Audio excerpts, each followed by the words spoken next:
उत्तराखंड में लोकसभा चुनाव का काउंटडाउन शुरू होने जा रहा है। 19 अप्रैल को राज्य की 5 लोकसभा सीटों में पहले चरण में होने वाले मतदान के लिए अब 10 दिन से कम का समय शेष रह गया है। ऐसे में चुनाव की घड़ी नजदीक आते ही राज्य में प्रचार प्रसार का दौर तेज हो गया है। उत्तराखंड भाजपा के चुनावी प्रचार अभियान को तेज करने के लिए पीएम मोदी 11 अप्रैल को ऋषिकेश पहुंचकर विशाल जनसभा को संबोधित कर भाजपा के पक्ष में माहौल बनाएंगे। भाजपा ने पीएम मोदी की जनसभा में 1 लाख से अधिक भीड़ जुटाने का लक्ष्य रखा है। पीएम मोदी के बाद केंद्रीय रक्षा मंत्री राजनाथ सिंह, सीएम योगी आदित्यनाथ जैसे तमाम दिग्गज भी उत्तराखंड आकर भाजपा के पक्ष में माहौल बनाते नजर आएंगे। भाजपा को पूरी उम्मीद है कि भाजपा 400 से अधिक सीटें जीतकर नया कीर्तिमान स्थापित करेगी, जबकि कांग्रेस समेत तमाम विपक्षी दलों का विश्वास है कि मोदी मैजिक 2024 के चुनाव में नहीं चलने वाला है। मौजूदा परिस्थिति 2014 और 2019 वाली नहीं है। ऐसे में भाजपा का 400 पार का नारा सिर्फ एक जुमला है।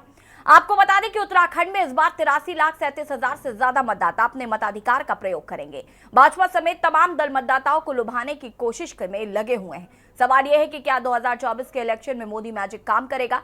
क्या राज्य का साइलेंट वोटर इस बार कुछ गड़बड़ बिगाड़ सकता है? आज हम कह रहे हैं कि प्रत्याशियों में जोश, मतदाता खामोश। आज इसी मुद्दे पर चर्चा करेंगे। उससे पहले आपको दिल्ली से बड़ी खबर बता देते हैं। दिल्ली से बड़ी खबर आपको बता रहे हैं, केजरीवाल को लगा बड़ा झटका। केजरीवाल को कोर्ट से लगा है बड़ा झटका।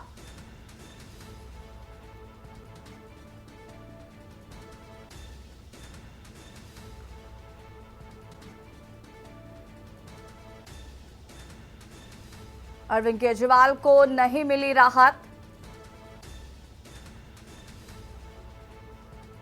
आपको बता दें कि अरविंद केजरीवाल की जमानत याचिका को खारिज किया है कोर्ट ने।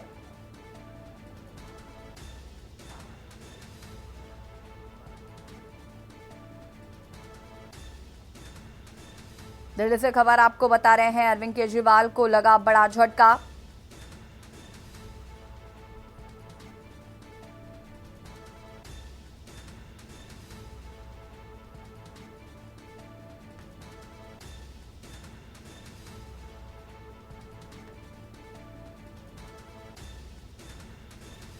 केजरीवाल को कोर्ट से बड़ा झटका।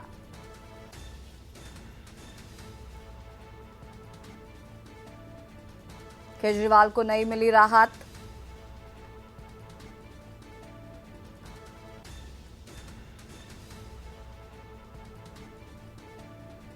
याचिकाकर्ता केजरीवाल की याचिका को खारिज किया गया है।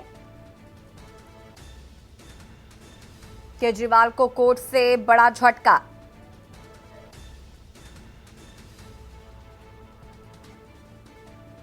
केजरीवाल को कोर्ट से बड़ा झटका। बड़ी खबर दिल्ली से आपको बता रहे हैं, याचिकाकर्ता ने गिरफ्तारी को गलत बताया था।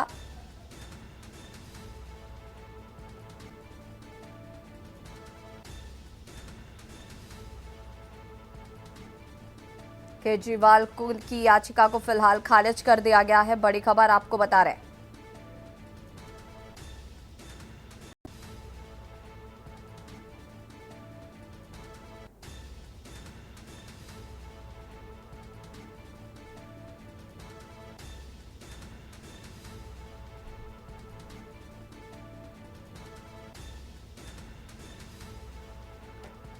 दिल्ली से खबर, केजरीवाल को कोर्ट से बड़ा झटका। अभी जेल में ही रहेंगे दिल्ली के सीएम अरविंद केजरीवाल।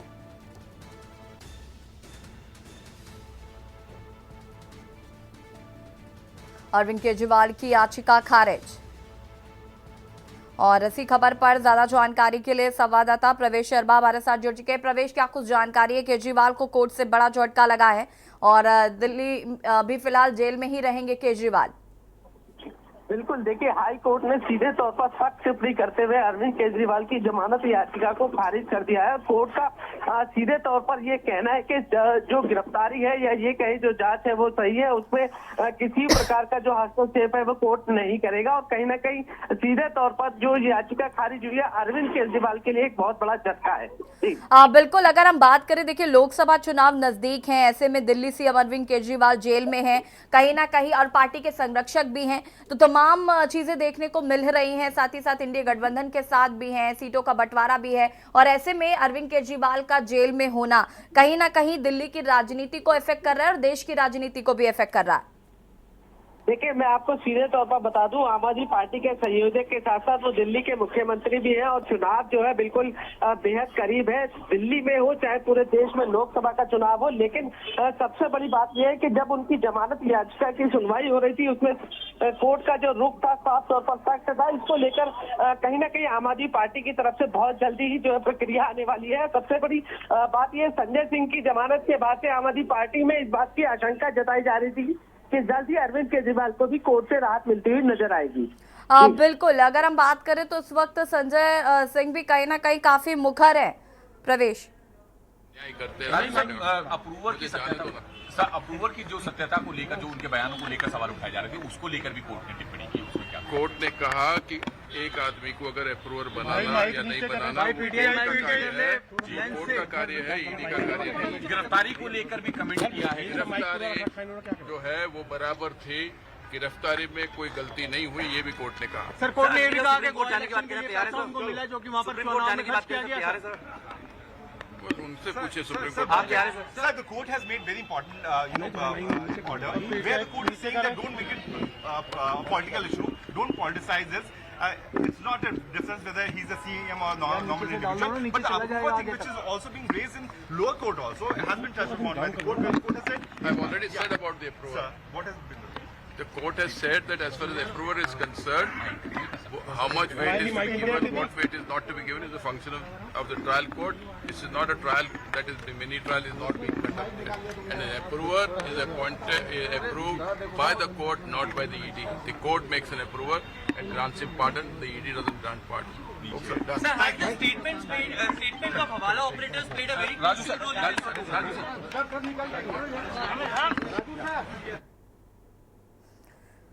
गिरफ्तारी को चुनौती देने वाली याचिका फिलहाल खारिज हो गई है और फिलहाल जेल में ही रहेंगे दिल्ली सीएम अरविंद केजरीवाल। प्रवेश हमारे साथ जुड़े हुए थे। प्रवेश, आपका बहुत बहुत शुक्रिया। आपको बता दें कि केजरीवाल को हाईकोर्ट से लगा है बड़ा झटका। उन्होंने कहा है कि जो गिरफ्तारी को लेकर चुनौती दी गई थी उस पर कोर्ट ने कहा है कि ये सही है और इस पर वो कोई हस्तक्षेप नहीं करेंगे। अभी जेल में ही रहेंगे दिल्ली के सीएम अरविंद केजरीवाल।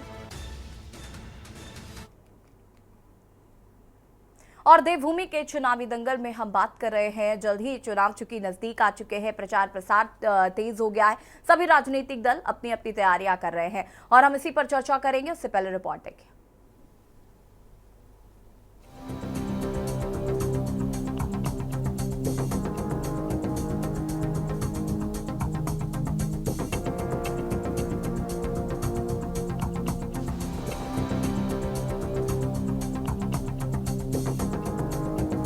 उत्तराखंड की 5 सीटों में होने वाले चुनाव के लिए अब समय बेहद कम है। चुनाव की घड़ी नजदीक आते ही राज्य का सियासी पारा दिन प्रतिदिन चढ़ता जा रहा है।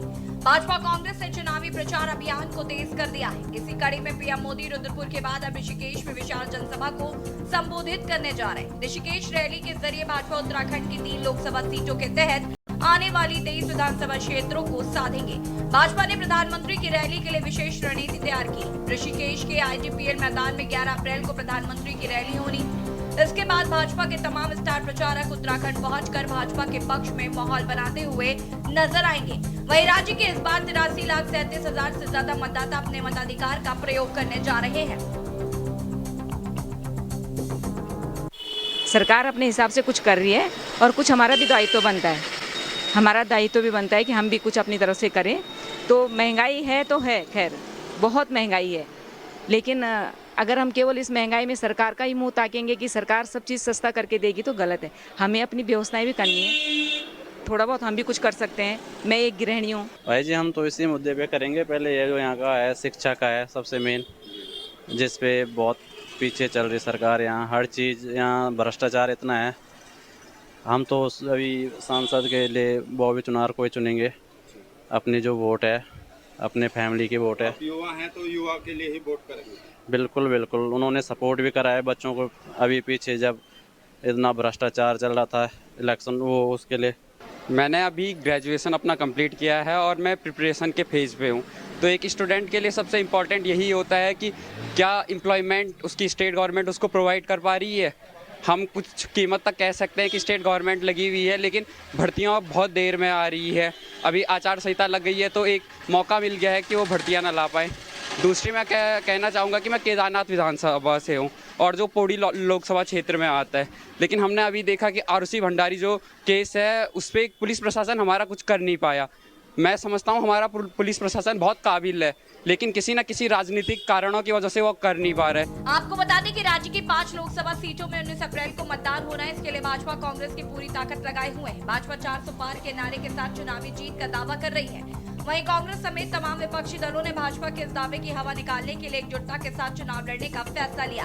इसके साथ ही विपक्षी दलों का दावा है कि 10 साल की मोदी सरकार के विफल कार्यकाल को देखकर जनता बदलाव का मन बना चुकी है। वहीं उत्तराखंड कांग्रेस के प्रचार अभियान को तेज करने के लिए प्रियंका गांधी 13 अप्रैल को उत्तराखंड पहुंचेंगी। प्रियंका गांधी हरिद्वार और पौड़ी जिले में पार्टी प्रत्याशियों के समर्थन में चुनाव प्रचार करेंगी। कांग्रेस के प्रदेश संगठन उपाध्यक्ष मथुरा दत्त जोशी ने बताया कि प्रियंका गांधी का चुनाव प्रचार कार्यक्रम फाइनल हो गया है। हमारे स्टार प्रचारक चल रहे हैं, अभी भी हमारे प्रदेश में लोग आ रहे हैं और 13 तारीख को प्रियंका जी का कार्यक्रम है हरिद्वार और गढ़वाल लोकसभा क्षेत्र में, और उसके बाद राहुल गांधी जी भी यहाँ पहुँचेंगे। खड़गे जी का कार्यक्रम लग रहा है अल्मोड़े में। तो सारे स्टार प्रचारक हमारे यहाँ जिनकी डिमांड होती जा रही आ रहे हैं। प्रधानमंत्री जी की जनसभा में भी मुझे लगता है कि यहाँ की जनता उनको बहुत प्यार करती है, उनको सुनना चाहती है, उनको देखना चाहती है।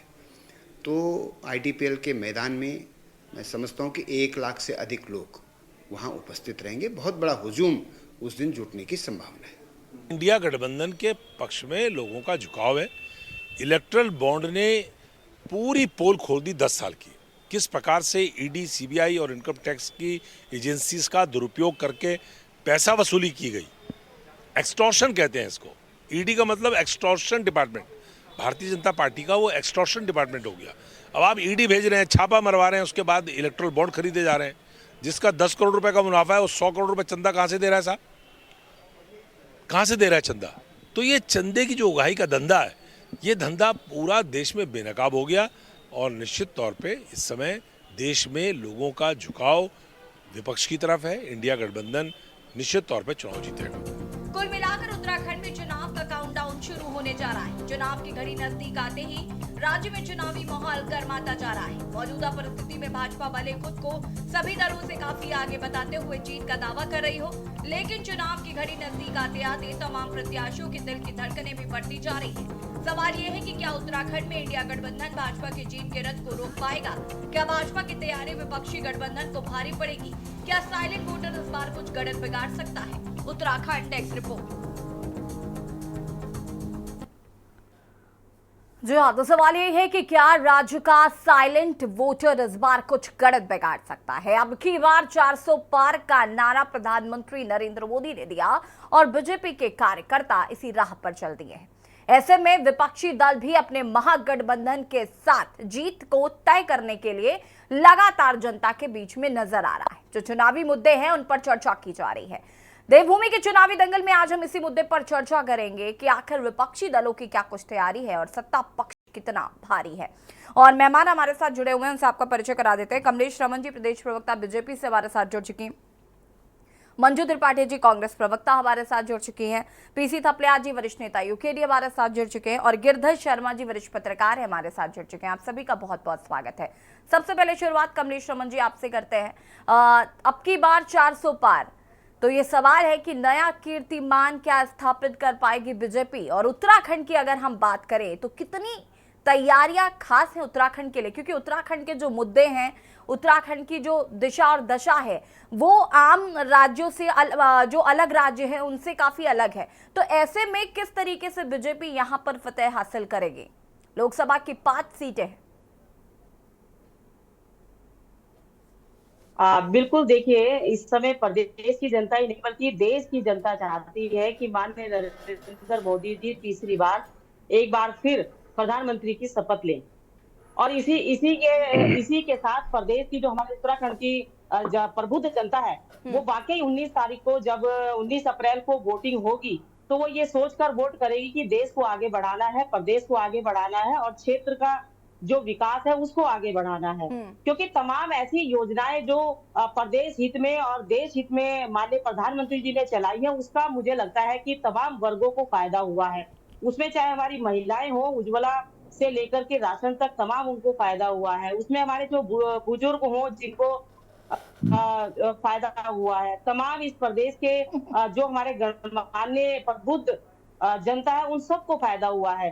तो 19 तारीख को जब वोटिंग करेगी प्रदेश की जनता, तो वो ये देखेगी कि वो इस प्रदेश का जो वोट है वो उस व्यक्ति को देने जा रही है। कमलेश जी, अभी हमने जनता के रिएक्शन सुने और कुछ लोगों ने ये कहा है कि महंगाई चरम सीमा पर है, कुछ लोगों ने कहा है कि बेरोजगारी चरम सीमा पर है। तो आपको लगता नहीं है कि ये मुद्दे जो हैं वो हावी होंगे चुनाव के टाइम पर? देखिए, बहुत सारे लोग ऐसे हैं जिन्होंने ये भी कहा कि हमें फर्क नहीं पड़ता, कुछ काम हमें खुद करना चाहिए, लेकिन कुछ लोग ऐसे हैं जिनको फर्क पड़ता है और वो उस माइंडसेट से जाएंगे।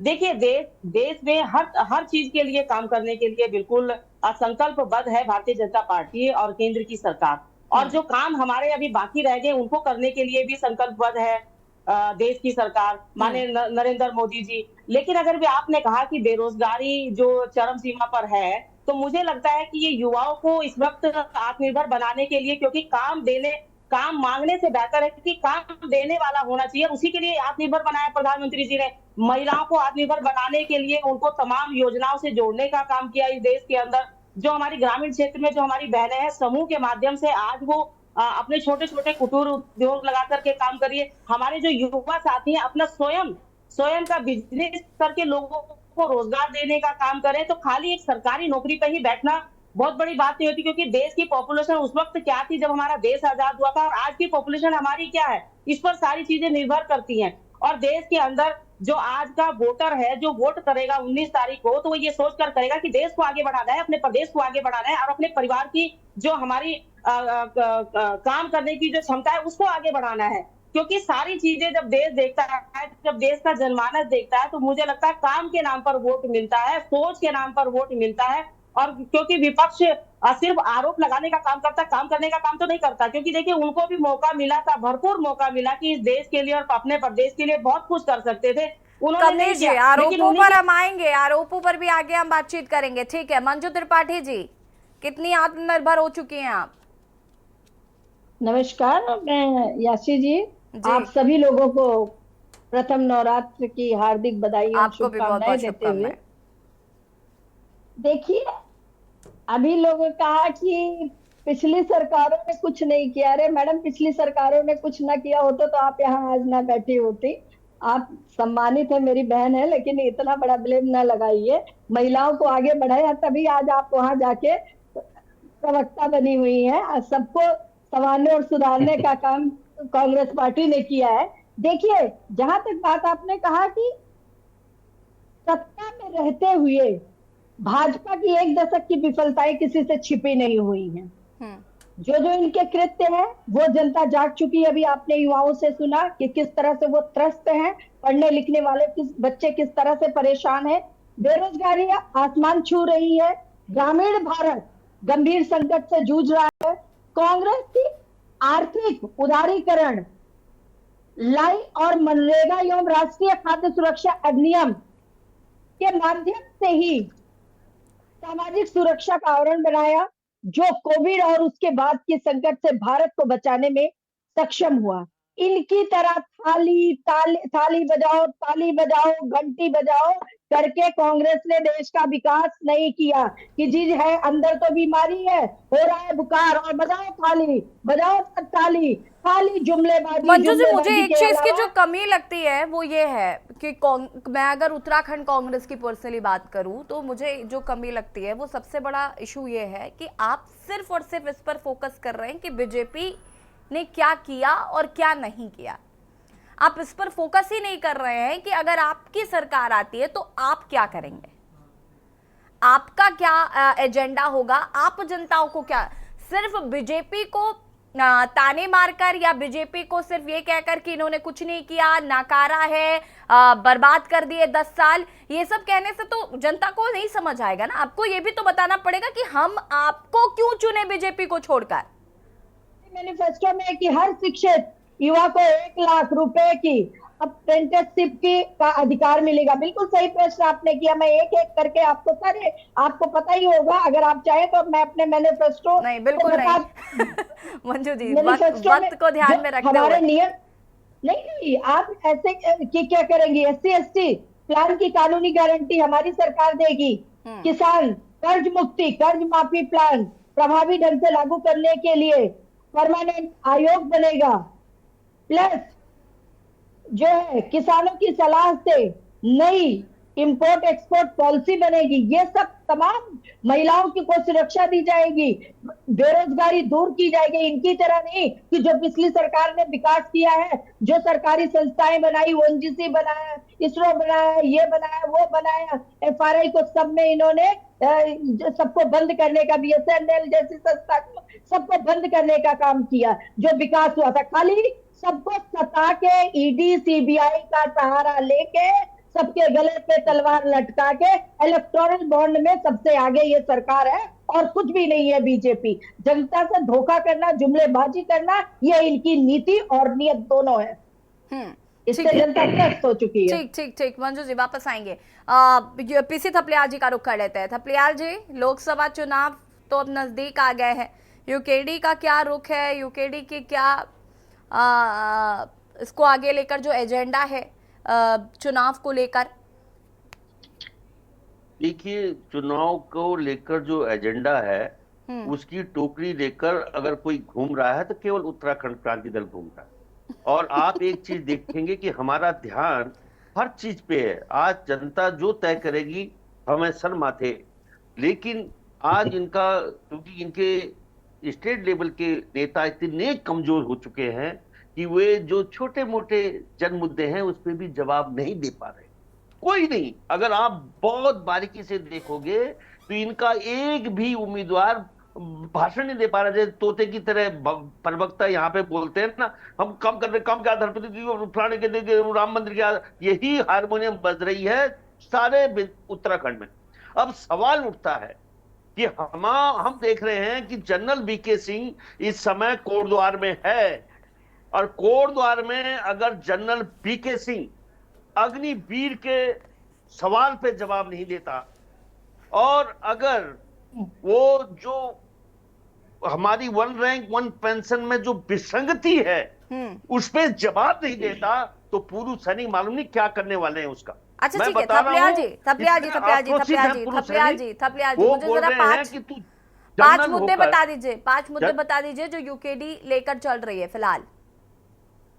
देखिए, हमारे जो मुद्दे हैं, अंकिता हत्याकांड सब जानते हैं कि पूरे पहाड़ का एक ऐसा दर्द है कि एक बालिका ने अपना सर्वोच्च बलिदान दे दिया इस पहाड़ की। क्या ये केंद्र का मसला है जी? क्या ये केंद्र का मसला है? मुझे याद है कि अभी पिछली डिबेट में आपने कांग्रेस प्रवक्ता को टोका था और कहा था कि राज्य के मुद्दे अलग होते हैं, केंद्र के मुद्दे अलग होते हैं। ये केंद्र का नहीं मैडम, ये विश्व समाज का।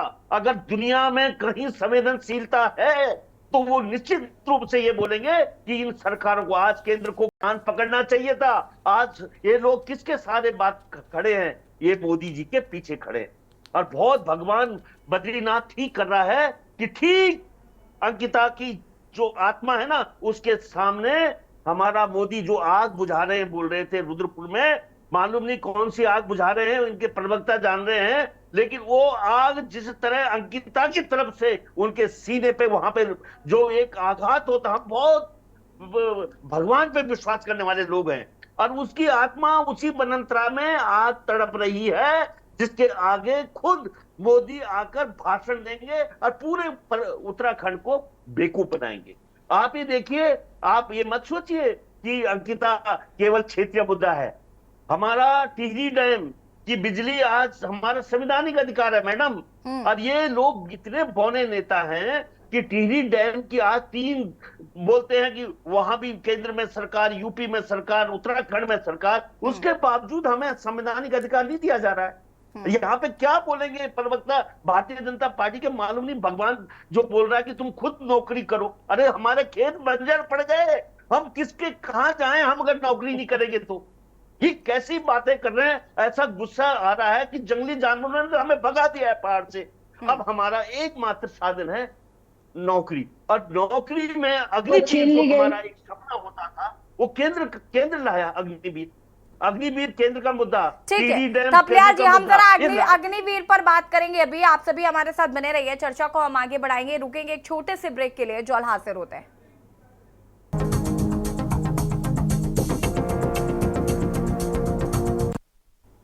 ब्रेक के बाद एक बार फिर से आप सभी का स्वागत है। और देवभूमि के चुनावी दंगल में आज हम बात कर रहे हैं, राजनीतिक दल अपनी अपनी तैयारियों में 2024 के लोकसभा चुनाव को फतेह करने में लगे हुए हैं। क्या कुछ जनता का मूड है, जनता किस तरीके से रिएक्ट करेगी, क्या राज्य का साइलेंट वोटर इस बार कुछ कड़क बिगाड़ेगा? इन तमाम मुद्दों पर हम बातचीत कर रहे हैं। मेहमान हमारे साथ लगातार बने हुए हैं और गिरधर शर्मा जी का रुख कर लेते हैं। गिरधर जी, कैसे देख रहे हैं इस बार के लोकसभा चुनाव को, खासकर उत्तराखंड के परिप्रेक्ष्य में अगर हम बात करें तो किस तरीके से और कौन सा दल आपको लगता है कि भारी पड़ सकता है? देखिए यशी जी, जो उत्तराखंड का जो मतदाता है वो हमेशा से राष्ट्रीय मुद्दों पर ही वोट देता रहा है और उसने ज्यादातर जो है कांग्रेस और भाजपा के बीच ही अपना वोट बांटा है। बहुत कम या तो पुराने, मैं 20 साल पुरानी बात कह सकता हूँ कि उन्होंने लोकल जो है यूकेडी को, जो जिसको कि सबसे आगे होना चाहिए था, जो मेरी व्यक्तिगत मान्यता है, यूकेडी को सबसे आगे होना चाहिए था, क्योंकि राज्य बनाने में कांग्रेस भाजपा के जो थे ही कार्यकर्ता, लेकिन यूकेडी का एक बहुत मजबूत उसमें रोल रहा है। लेकिन वो आपसी बिखराव, आपसी अहम और आपसी लड़ाई के तहत वो काफी नीचे चलती चली गई और रसातल की तरफ चली गई, और जो मतदाता था वो उससे रूठ कर के ये वो कांग्रेस और भाजपा राष्ट्रीय पार्टियों के बीच में ही वो अपना वोट देना पसंद करता रहा है और राष्ट्रीय मुद्दों पर ही वो ज्यादातर टिका रहता है। मैंने ये हमेशा नोट किया है कि वोट जो है, वोट का बिखराव या वोट का बटाव राष्ट्रीय मुद्दों पर ही और भाजपा कांग्रेस के बीच ही रहता है, राष्ट्रीय पार्टियों के बीच भी। आप पार्टी ने भी बीच में जोड़ लगाया, काफी अच्छे ढंग से उन्होंने जोड़ लगाया आप पार्टी ने, और काफी इन्होंने गतिविधियां बढ़ाई, लेकिन फिर भी वो उसमें सफल ना हो सके, क्योंकि मतदाता, चूंकि मैंने शुरू में बताया आपको कि राष्ट्रीय मुद्दों पर रहता है। जहां तक स्ट्रेटजी का सवाल है, इस टाइम जो भारतीय जनता पार्टी की जो स्ट्रेटजी है वो आप देख ही रहे हैं कि उनकी कितनी बड़ी बड़ी रैली हो चुकी है अब तक, और लगातार नड्डा जी हो, प्रधानमंत्री हो, और भी कई नेता लगातार आ रहे हैं, और जबकि अन्य पार्टियों के लोग अभी आने का प्रोग्राम बना रहे हैं। तो ये कहा जाता है ना कि first impression is the last impression. अगर कोई स्थिति अगर ऐसी बन जाए और अगर यही स्थिति रही और इसी तरह की कोई अगर सोच रही, और जिस तरह से भारतीय जनता पार्टी ने अपना चुनाव कैंपेन पन्ना वाइज, बूथ वाइज और मंडल वाइज और प्रदेश वाइज जो ये स्ट्रेटजी है इनकी, तो ये काफी अच्छी स्ट्रेटजी मानी जाएगी। मैं वोटर की बात नहीं कर रहा, स्ट्रेटजी की बात कर रहा हूँ। स्ट्रेटजी वास्तव में भारतीय जनता पार्टी की अभी काफी आगे चल रही है। कांग्रेस को इसको अपना और अच्छे ढंग से, बहुत तेजी से, प्रत्याशी बहुत अच्छे हैं कांग्रेस के, इसमें दो राय नहीं है। कांग्रेस प्रत्याशी जो है अनिल बलूनी के खिलाफ भी जो अपने गोदियाल जी हैं, बहुत अच्छे प्रत्याशी उन्हें मैं मानता हूं। अपने हरीश रावत जी के बेटे वितेंद्र रावत जी हैं, ऐसे ही अन्य प्रत्याशी भी जितने भी हैं बहुत अच्छे ढंग से, जोश सिंह गुलसोला जी हैं, बहुत पुराने नेता हैं। तो ये है ना, जोशी जी हैं, प्रदीप टामटा जी हैं, अगर ये सब आपस में स्ट्रेटजी बना के चले। अब आप देखिए हरीश रावत जी एक ही जगह फंसे हुए हैं हरिद्वार में। सबसे बड़े नेता अगर इस टाइम उत्तराखंड में कोई है तो हरीश रावत हैं। अब वो सिर्फ हरिद्वार को फोकस करे हुए हैं, अभी तक वो किसी भी और जगह पर नहीं गए, ना वो पौड़ी गए हैं, ना टिहरी गए हैं, ना अल्मोड़ा गए हैं। तो कैसे काम चलेगा जब सबसे बड़ा और वहां से बैठ कर बयान भी तो दे रहे हैं कि कांग्रेस आलसी हो गई है। वो उन्होंने कहा, और वो बयान बल्कि कांग्रेसियों ने भी उसका विरोध किया। और धीरे धीरे आप देखिए कि दिनेश अग्रवाल जैसे जिनको कि कांग्रेस ने सब कुछ दिया और कांग्रेस पार्टी में ही रहे, ऐसी असल में क्या है कि कांग्रेस पार्टी ये मंथन नहीं कर रही है कि हमारे लोग छोड़कर क्यों जा रहे हैं। ये नहीं कि वो सत्ता है या मोदी है, ऐसा नहीं। आखिर उनमें भी तो कुछ कमी होगी जो कांग्रेसी छोड़ के जा रहे हैं, जो कि कांग्रेसी, सारे कांग्रेसी ऐसे तो नहीं हो सकते। दिनेश अग्रवाल जैसा कांग्रेसी जो इतना बड़ा नेता रहा हो कांग्रेस का, जो जिला अध्यक्ष उस टाइम रहा था जब यूपी, डराया धमकाया जा रहा है भाई, नहीं बैठाई जा रही। क्यों डर रहे हैं वो डर क्यों रहे हैं? जिसके अंदर दाल में कुछ अकाला है, नहीं, जिसकी या तो कांग्रेस फिर- मेंटेलिटी होगी वो नहीं जाएगा, भाई, अगर जिसके कांग्रेस अंदर कोई पार्टी में- चोर होगा वो जरूर जाएगा। वो आपने सही बात की, कांग्रेस के अंदर कुछ ना कुछ चोर रहा होगा पुराने, जो जिन्होंने अपने जब वो सत्ता में रहे होंगे तो उन्होंने कुछ गलतियां की होंगी, कुछ पाप किए होंगे, कुछ ना कुछ चोरी की होंगी, तो वो उसी से डर रहे हैं ना। तो आखिर कांग्रेसियों ने ऐसा क्यों किया? क्यों उन्हें सरकार में बना के भाजपा रखा? वाले भी कर रहे हैं ना, हाँ कर रहे हैं, वो भी क्यों चाहिए, उन्हें आने दीजिए सरकार। जब उन्होंने किया था कांग्रेसियों ने, जो डर रहे हैं उनको मंत्री पद से क्यों नहीं हटाया तब? मैंने मतलब देखिए, आप अपनी बात को ही कंट्राडिक्ट मत करिए, क्योंकि देखिए गलतियां हर एक से होती हैं और पाप भी हर एक से होते हैं, लेकिन उसको इस तरह से चले जाना या डराना, मैं तो समझता नहीं कि इस तरह से कांग्रेस, इस तरह तो पूरी कांग्रेस जा रही है। 1 लाख कुछ लोग जा चुके हैं भाजपा में, और कांग्रेस बहुत विपक्ष का होना बड़ा जरूरी है। ये लोकतंत्र की परंपरा है कि अगर विपक्ष नहीं रहेगा तो बताइए क्या क्या क्या अराजक नहीं हो जाएगी सरकार? ठीक है, क्या तानाशाह नहीं हो जाएगी? तो इसलिए विपक्ष का मजबूत होना जरूरी है। हाँ, वापस आते हैं आपके पास। मंजू त्रिपाठी जी, क्या कुछ कहना चाहते हैं आप? देखिए, इस तरह से किसी के भी पीछे लग जा रहे हो, किस तरह से कौन जा रहा है। अगर मैं कहती हूँ जो सच्चा कांग्रेसी होगा, जिसके अंदर लालच बिल्कुल नहीं होगी, और जिसकी विचारधारा सिर्फ कांग्रेसी और सिर्फ कांग्रेसी, वो कभी छोड़ के नहीं जाएगा। किसी ने अपनी नहीं, तो देखिए ना मंजू जी, अभी बहुत स्पष्ट बात गिरधर जी ने कही, तो इसका मतलब है ना कि आपके मन में चोर है। इसका मतलब है कि आपके मन में चोर है, आपने चोरी की है, इसलिए आपको डर लग रहा है। मेरे अंदर मुझे क्यों डर लग रहा है? नहीं, मैं आपको नहीं बोल रही हूँ, मैं उन लोगों की बात कर रही हूँ। 98 से कांग्रेस में हो। नहीं, मैं आपकी बात नहीं कर रही हूँ, मैं उन लोगों की बात कर रही हूँ जो छोड़ कर जा रहे हैं। आवाज नहीं है। मंजू जी, आवाज आ रही है आपको? अब आई आवाज। हाँ मंजू जी, मैं ये कह रही हूँ कि मैं आपको नहीं कह रही हूँ, मैं उन लोगों को कह रही हूँ जो कांग्रेस छोड़ कर जा रहे हैं। सॉरी, मुझे आवाज नहीं आई आपकी। Manju ji, M I audible? आपको आवाज आ रही है? यस। ठीक है मंजू जी, देखिए मैं यही कह रही हूँ कि आपको नहीं कहा जा रहा है, ये उन लोगों को कहा जा रहा है जो लोग कांग्रेस छोड़ कर जा रहे हैं, और ये उनके लिए कि इसका मतलब है कि उनके मन में चोर है, या उन्होंने चोरी की है, या उनको लगता है कि ईडी सीबीआई उनको अरेस्ट कर सकती है, या उन्होंने ऐसे कुछ काम किए हैं। जाहिर है फिर तो, और ये अगर घोटाले भ्रष्टाचार में लिप्त रहे होंगे तो फिर ये किसकी सरकार में रहे होंगे? आप ही की सरकार में रहे होंगे ना। बिल्कुल, किसी जो सच्चा सिपाही होगा कांग्रेस का, जो कांग्रेस की विचारधारा का होगा और जो लालची नहीं होगा, वो कभी भी अपनी पार्टी छोड़ के नहीं। देखिए, दुख सुख कभी हम सत्ता में, कभी विपक्ष में, कभी वो विपक्ष में इतने वर्षों तक, कभी वो सत्ता में। घर में अगर थोड़ी बहुत कोई बात हो जाती, इसका मतलब ये नहीं होता है कि आप परिवार छोड़ के जा रहे हो। बोलते हैं ना कि इंसान जब अपने घर का नहीं हो तो देश का क्या होगा। तो इस तरह से ऐसे लोगों पर अगर जनता विश्वास करती है तो वो गलत करती है। जो इंसान वो है ना कि जो थाली का बैगन होता है ना, उसी तरह इन लोगों की हालत है। तो ये लोग कभी पक्के कांग्रेसी हो ही नहीं सकते। और जहां आने जाने की बात लगी रहती है सब जगह, याद देखिए वीरेंद्र चौधरी जी अपनी पत्नी और हजारों कार्यकर्ताओं के साथ उन्होंने कांग्रेस जारी किया। कभी वो कांग्रेस में थे, भाजपा चले गए। तो जो लोग मौका परस्त होते हैं, मौकाटेरियन जिसको कहते हैं, उनका कोई ईमान धर्म नहीं होता है अपना घर छोड़ने में। मंजू जी, मैंने कई लोगों के रिएक्शन सुने, आम जनता के रिएक्शन सुने, और मैं आपको बताना चाहती हूँ कि उनका क्या कहना है। उन्होंने कहा कि हम अगर बीजेपी को नहीं चुनते हैं या हम बीजेपी को वोट नहीं देते हैं तो हमारे पास विकल्प क्या है। और ये सवाल इसलिए महत्वपूर्ण हो जाता है कि इसका मतलब है कि कांग्रेस अपने आप को प्रूव नहीं कर पा रही है कि हम एक विकल्प के तौर पर हैं। आप भले ही ये कहते हैं कि नहीं आप कह रही हैं, लेकिन ये जनता का कहना है, और मैंने कई लोगों को सुना ये कहते हुए। देखिए जो है भाजपा वाले, मैंने आप कहा नहीं कि जुमलेबाजी में इतने माहिर है कि जुमले रोज फेंकते, हम ये कर देंगे, हम वो कर देंगे धरातल पर। इस जब देश आजाद नहीं हुआ था तो एक एक मुट्ठी अनाज मांग के ये पार्टी ऐसी है, इतना त्याग करके इस देश को आजादी दिलाई। इतने वर्षों तक देश में था क्या? सूखा इस देश में पड़ता था, पानी की समस्या थी, सब कुछ था, लेकिन हम कांग्रेसियों ने ही, हमारे पूर्वजों ने इतनी मेहनत की कि इस देश को आगे। ये तो 10% हाथों से इन्होंने अपनी औकात दिखा दी। गले गले के तक भ्रष्टाचार में लिपटे हुए हैं। 10 वर्षों में इलेक्टोरल बॉन्ड आपने देखा सबसे ज्यादा इनका।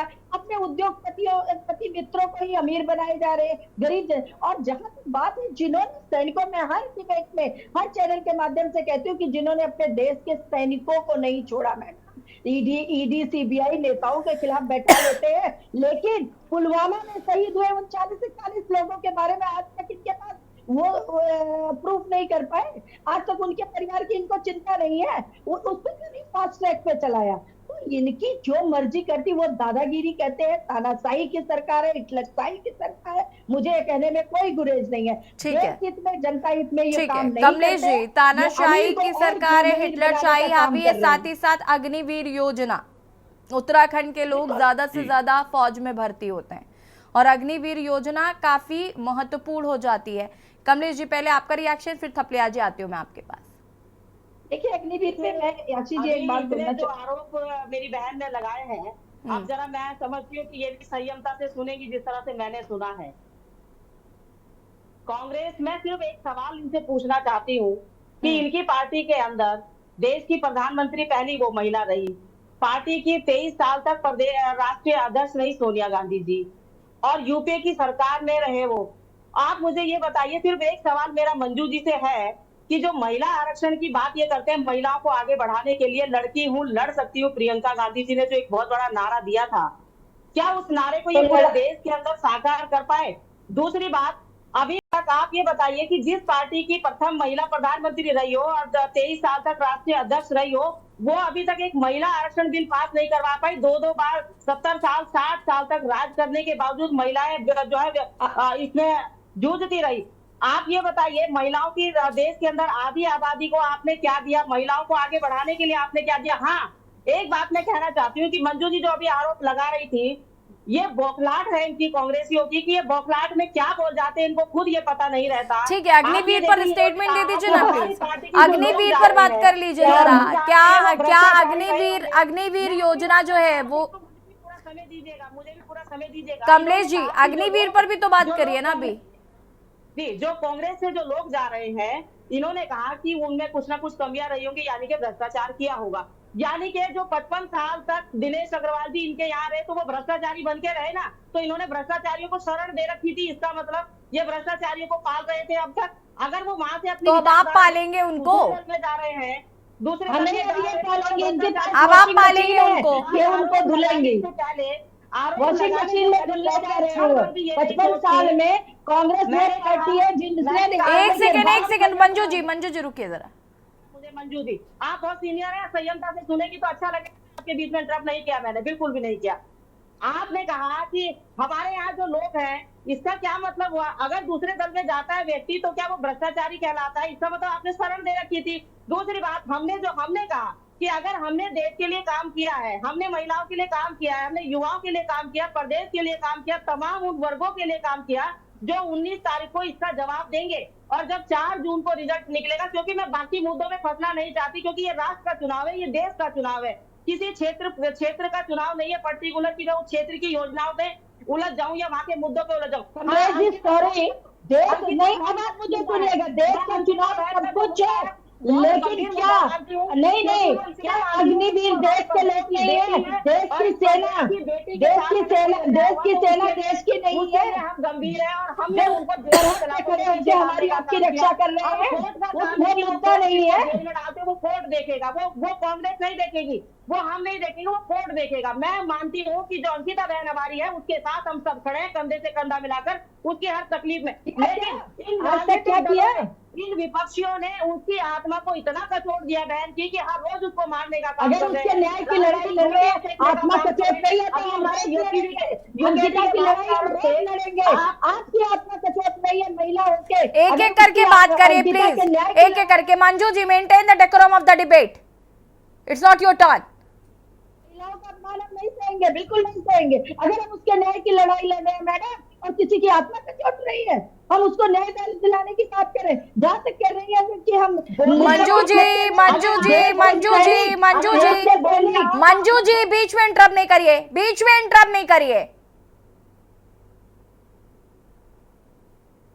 शब्दों को जरा संयमता से रखें तो ज्यादा अच्छा होगा। टीवी डिबेट में बैठी है, देश देख रहा है, राष्ट्रीय पार्टी की प्रवक्ता है, इतना तो समझ लीजिए आप। बोलने नहीं से तो पहले वही आप तो बोल बता क्या रहे हैं कि अंकिता आप अपने के लिए शब्दों में खुद गिर जाती है मैडम, आप अपने ही शब्दों में खुद हाँ, गिर बिल्कुल जाती है। गिरने का काम आपको करने बताया, का।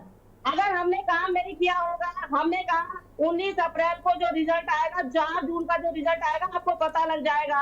और आपने कहा कि हमने क्या किया, अरे हमने तो आप ही की योजनाओं को आगे बढ़ाने का काम किया। 370 आपने किया, हमने हटाने का काम किया। 3 तलाक आपने शुरू किया, हमने देने का काम किया। हमने यूसीसी देने का काम किया, हमने महिलाओं को आगे बढ़ाने का काम किया। आप ही की योजनाएं तो है, वो मनरेगा में हम अगर आगे बढ़ा रहे हैं उन लोगों को, तो आप ही की तो योजना है। तो फिर दर्द क्यों है आपके पेट में इस बात का? अगर हम आप ही की योजनाओं को आगे बढ़ा रहे हैं तो तकलीफ किस बात की है? आपको भी मौका मिला, भरपूर मौका मिला यूपीए की सरकार की 2-2 बार कि महिलाओं को आगे बढ़ाने का आप काम करते। अगर आप कहते हैं कि वाकई टेक्नोलॉजी आप लाए थे, ये टेक्नोलॉजी जहां पर आज मैं बैठी हूँ वाकई राजीव गांधी जी की देन है, बिल्कुल धन्यवाद है उनका कि वो ये टेक्नोलॉजी लाए। लेकिन क्या इस टेक्नोलॉजी को आगे बढ़ाने के लिए जो आपने कहा विरोध किया, आपने उसमें आगे कुछ करने का काम किया, ये कौन लाया? ये तो मोदी जी लाए ना। तो आप ही की योजनाएं तो बढ़ा रहे हैं, तो तकलीफ किस बात की है? कांग्रेसियों को समझ में नहीं आता। कम से कम ये तो सोचो कि आपकी वो जो बुनियाद थी उसको आगे बढ़ाने का काम कर दिया, उसको आगे तक ले जाने का काम कर दिया। लेकिन अगर आप बार बार ये कहेंगी कि प्रदेश की नहीं, मुझे आप बोलने देंगे याशी जी, कृपया। ठीक है कमलेश जी अब सुन लीजिए जरा, रुकिए मंजू जी, ये डिबेट सिर्फ कमलेश रमन और मंजू त्रिपाठी के बीच नहीं हो रही, और भी 2 लोग हैं यहाँ पर। रुक जाइए जरा। पीसी थपलियाल जी, पीसी थपलियाल जी, आप अपनी बात को पूरा करिए, बाकी सभी को म्यूट करिएगा प्लीज। पीसी थपलियाल जी,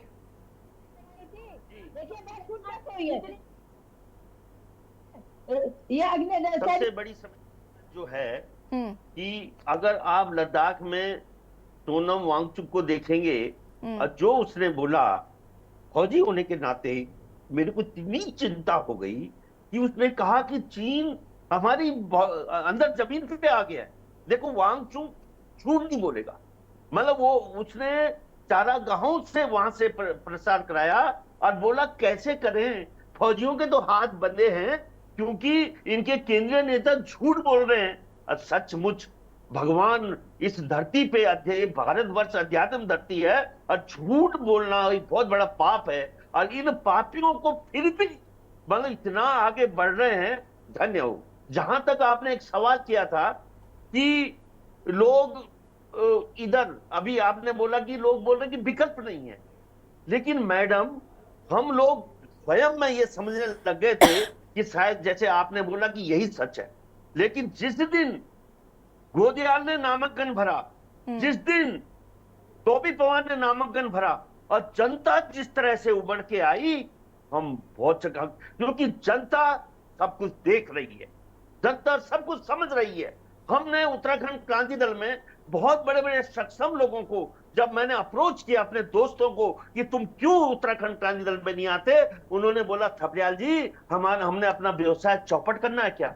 मैं बहुत सीधा जागता उदाहरण, जो रामचंद्र नौटियाल जी के सीधे कनेक्शन थे सोनिया गांधी से, उनको भी कांग्रेस छोड़नी पड़ी, मतलब इस तरह से छोड़नी पड़ी। वो बोले मेरा केवल पूरा उजाड़ देंगे ये लोग, क्योंकि Bharatiya Janata party below the best राजनीति कर रही है, बिलो द बेस्ट।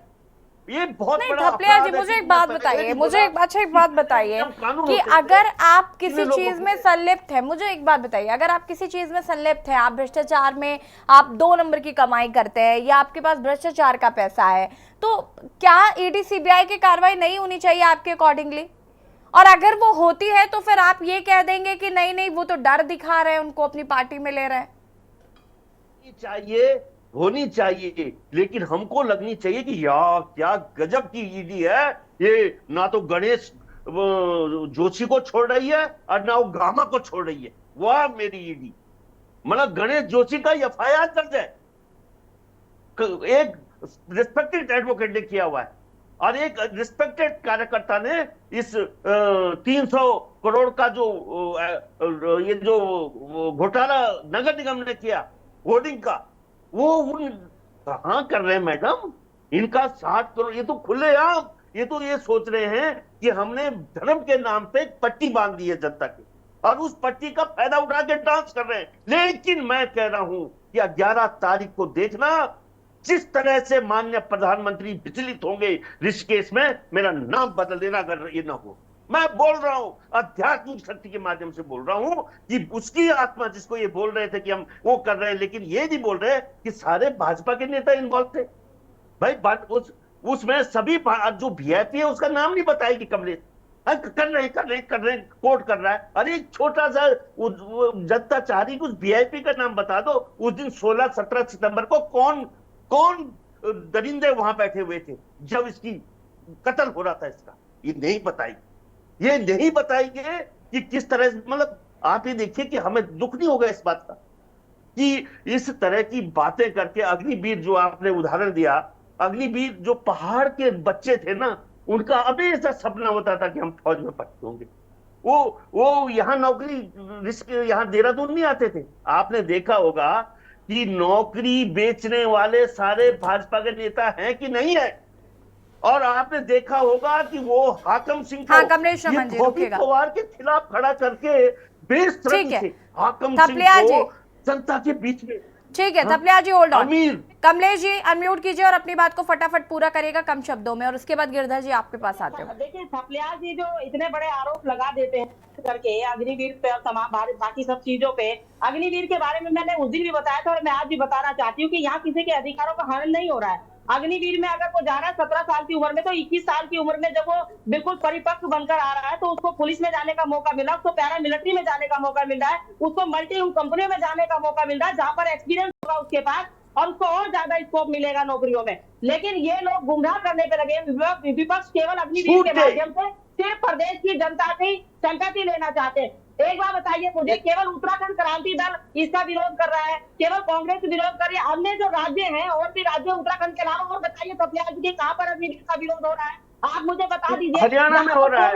आकर के ये कह रहा है कि हमें अग्निवीर से तकलीफ है। कौन युवा ये कह रहा है हमें तकलीफ है? अरे आपको नहीं मालूम पड़ रहा, उसको पैसा मिल रहा है, उसको आगे नौकरी मिल रही है। तमाम यहाँ से जब वो 21 साल की उम्र में निकलेगा वहां से बिल्कुल परिपक्व होकर के, तो उसे नौकरी मिलेगी। पुलिस में परिपक्व 21 साल का बच्चा परिपक्व। ओहो थपलिया जी कब चाहेंगे? मैं बताता हूँ आगे बढ़े। आप तो कभी भी नहीं चाहेंगे क्योंकि आपने खुद पहाड़ से पलायन करके देहरादून के अंदर बैठे हैं यूकेडी। आप बताइए ना कितना पहाड़ों के साथ। मैडम इनका जवाब मेरे पास है। ठीक है थपलिया जी फटाफट जवाब दीजिए, मुझे गिरधर जी का भी रुक करना है प्लीज। थपलिया जी फटाफट। ये लोग झूठ का पुलिंदा लेके घूमते हैं, 10 साल से सत्ता में हैं, और जो हम लोग फौजी रिटायर होके आ रहे हैं, हम 10 की चौकीदारी। मंजू जी अनम्यूट कर लीजिएगा। ये उनको देंगे, ये उनको नौकरी देंगे और हमको नहीं देंगे। ये जो परंपरागत फौज से। ठीक है मंजू जी अनम्यूट कीजिएगा खुद को, फटाफट अपनी बात बोलिए प्लीज। मंजू जी। मैडम हम जी 35-36 साल में हाँ जी मंजू जी कंटिन्यू करिए। और उन रिटायर वालों को तो ये नौकरी दे नहीं पा रहे। अरे अग्निवीरों को देंगे ये नौकरी। ये मतलब कितने झूठे हैं, मतलब ये 10 साल से कितने। चलिए ठीक है आप ठीक है Thapliya ji hold on please. Manju Tripathi ji unmute कीजिए। मंजू जी आपकी आवाज नहीं आ पा रही है। हमारी आवाज? जी यासी जी सेना के बारे में मुझे कमलेश जी अगर नहीं बताए तो बहुत अच्छा हो। मैं खुद एक सैन्य अधिकारी की पुत्री हूँ, मुझे पता है सेना की क्या मेरिट्स और डिमेरिट्स हैं। कह रही है कि सेना में हम ये आज आप ये सोचिए कि आपको याद होगा कमलेश जी बीच में इंटरप्ट मत करिए, हमारे पास वक्त नहीं है प्लीज समझिए। में आपको याद होगा कि 4 साल के अंदर एक अग्निवीर की डेथ हो गई थी, उसको शहीद का दर्जा नहीं मिला है, उसको सरकारी एम्बुलेंस उसके घर उसकी डेड बॉडी लाने को नहीं दिया गया। क्या वो सेना में नहीं था? सैनिक का दर्जा नहीं मिला क्या उसकी डेड बॉडी अग्निवीर की? ठीक है, ये कितने बड़े दुख की बात है। शर्म आनी चाहिए मुझे इस बात पे। और अभी कमलेश जी कह रही है। ठीक है गिरधर जी माफी चाहूंगी मैं, चूंकि वक्त की कमी है। आप सभी का बहुत बहुत शुक्रिया चर्चा में शामिल होने के लिए। और देवभूमि के चुनावी दंगल में हम बात कर रहे थे यहाँ पर आज जिस तरीके से राजनीतिक दल तमाम तैयारियां कर रहे हैं और हर व्यक्ति चुनाव फतेह करने की कोशिश कर रहा है। प्रधानमंत्री के भी दौरे हैं। देवभूमि के चुनावी दंगल में फिलहाल इतना ही, और आम आदमी पार्टी की प्रेस कॉन्फ्रेंस हो रही है, आपको सुना देते हैं। सौरभ भारद्वाज का कुछ कहना है। पता ही नहीं चला, रिकवरी तो हो गई है 59 करोड़ रुपए की रिकवरी हो गई है। और कोर्ट ने, सबसे बड़ी बात है, उस चीज को एक्नॉलेज किया। हाई कोर्ट ने 2 बातों को हाई कोर्ट ने आज एक्नॉलेज किया।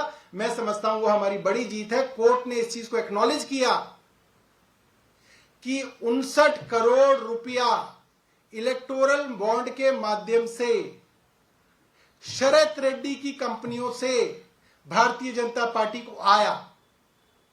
कोर्ट ने दूसरी बात जो हमारी बहस थी वो एक्नॉलेज तो की कि जो मगुंटा रेड्डी हैं और उनके बेटे हैं, जो अरविंद केजरीवाल के खिलाफ सबसे बड़े गवाह हैं, वो मगुंटा रेड्डी भारतीय जनता पार्टी की अलायंस की तरफ से चुनाव लड़ रहे हैं सांसद का। ये दोनों चीजें एक्नॉलेज हुई। ये बात और है कि हम उम्मीद कर रहे थे कि इसके ऊपर इन्वेस्टिगेशन भी होगी, मगर उसका फोरम और होगा, उस पर इन्वेस्टिगेशन होनी चाहिए। केंद्र सरकार क्यों इन्वेस्टिगेशन नहीं कराना चाहती उसके ऊपर? कहे कि ईडी उसको इन्वेस्टिगेट करे, और कोई चीज। Thank you. और देवभूमि के चुनावी दंगल में फिलहाल इतना ही। देखते रहिए के न्यूज़ इंडिया। नमस्कार।